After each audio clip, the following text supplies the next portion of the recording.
Okay, so this Panzer IV video covers the installation of pretty much the rest of the paper detailing for the hull and a little bit for the turret as well. Just the hatches for the turret. We're leaving the machine gun for now. So, if you are following the videos along as I publish them, you're going to need to make a upper hull front plate here. If you have waited until all the videos are published, then I will have modified the template and you won't have to make one of these. But if you are following along, it's 6 millimeters high and 28 millimeters long. And you want to make a symbol 8 millimeters in on the one side and 6.5 millimeters in on the other side. So the 6.5 millimeter part attaches to the right and the 8 millimeter attaches to the left, like so.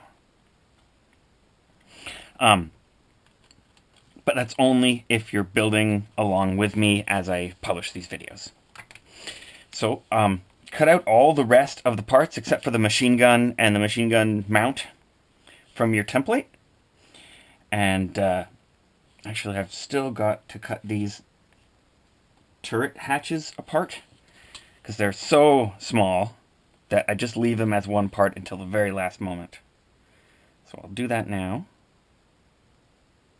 Most of these other pieces I also don't cut out, but I didn't want to spend forever cutting them out while you watch. So cut these two little turret hatches apart.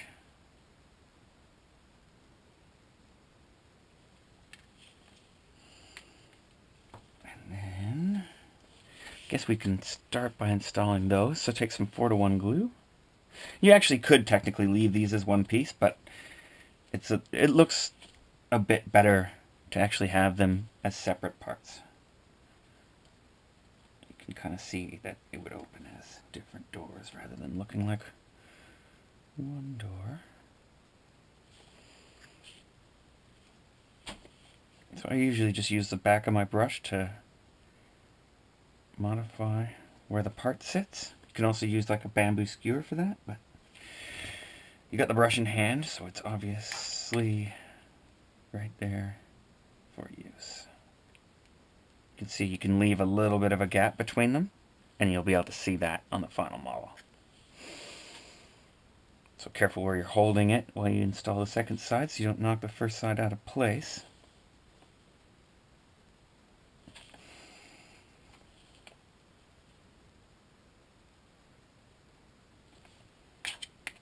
And also make sure to use your brush to sort of like press the piece down into the glue so you get a nice solid bond and you don't end up flaking it off with your fingers later.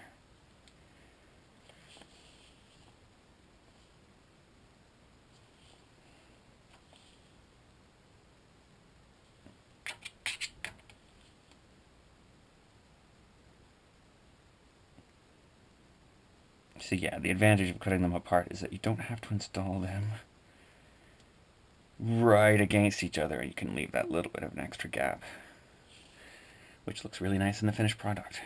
Okay, so now that we got those on, let's put our first layer of A and B bits here on.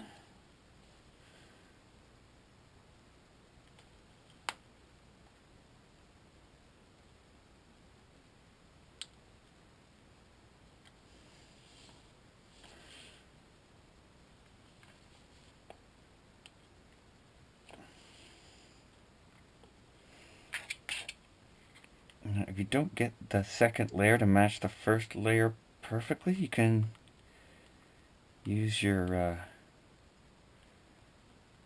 scraper blade to trim them down. They're so small, I don't recommend trying to make a double layer of it and then glue that down. It's just pretty tough to manage holding the pieces that small together. Okay, so let's do the front plate now. If you didn't put an angle, like depending kind of where that interior foot was kicked to when you put the main body together, you're going to want to have a little bit of slope to your front plate. Now, a good trick to do that successfully is to take a little bit of modeling clay and just kind of make a snake out of it. Doesn't have to be very big. Put a little bit of glue in your gap here, so you have something to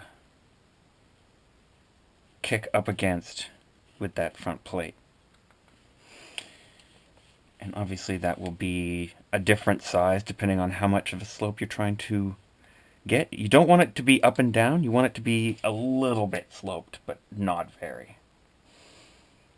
But the great thing about this plasticine, or modeling clay rather, is that its shape is modifiable. So if you look like you don't have enough of the slope yet, you can sort of pull out the thing or squish it so it's a little bit wider. And if it's too much, then you can squish it down. Let's just set that in place. And yeah, see how it's just a tiny bit sloped, that front plate? That's perfect right there. So I'm just going to leave that in place and let that dry. And then you can take a scraper blade, and you just want to even out, once it's dry, so that these don't come past on either side.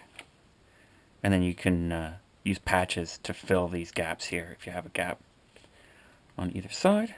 Or you can even fill them with modeling clay if they're quite large. They shouldn't be too bad though. Okay, now let's move on. Put these front hatches on. Now you can see this one's a little bit forward of that one. They're supposed to be like that. So you haven't made an error. If after you install them, they don't look like they're lined up perfectly. They're not supposed to be lined up perfectly. Do not worry about that. If they look off, then you're doing it right. There you go. See, like that. And the MG machine gunner's little hatch here, and the driver's hatch, they should be the same size, so if you install one on the incorrect side, it shouldn't matter. I think they're identical parts. Or they're identical enough that you won't be able to notice it.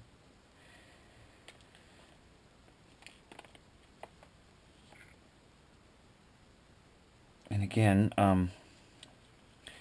pretty sure I mentioned this earlier, but when you cut out these hatches, you don't have to try to leave those little blue hinge symbols on. They just kind of show you where the hinges go. And it helps to line up the piece with where it's supposed to sit on the model if you have that to go by. Not that you always get a perfect job at it. It looks fine if they're a little bit off. Okay, now we're going to put this upper hull back piece on, just right on top of the other upper hull back. Fairly self-explanatory. Just trying to differentiate that a bit from the lower hull back. Give it a little bit more meat. There we go. And now let's put the second layer on, little B part and A part. Now, like I said, if you can't get these quite perfect now, you can always kind of use a scraper blade or a little bit of sandpaper and fix them later. It's not the easiest thing in the world, but it's a lot easier than trying to get them absolutely or stuck together before you put them down, or absolutely perfectly the same.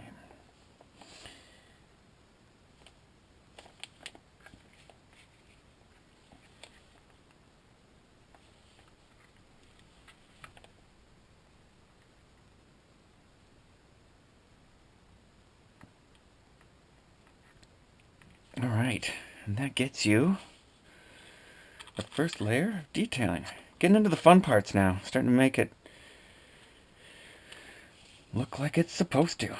Okay, so if you like this video, be sure to sign up for the website, and if you see anything that I'm doing that you think should be done in a different way, or a part should look different, or any improvement, let us know, and we'll try to bring those improvements to the masses. It's a fully interactive site, so let us know, and we'll set it up. Thanks a lot, and we'll see you soon. Bye-bye.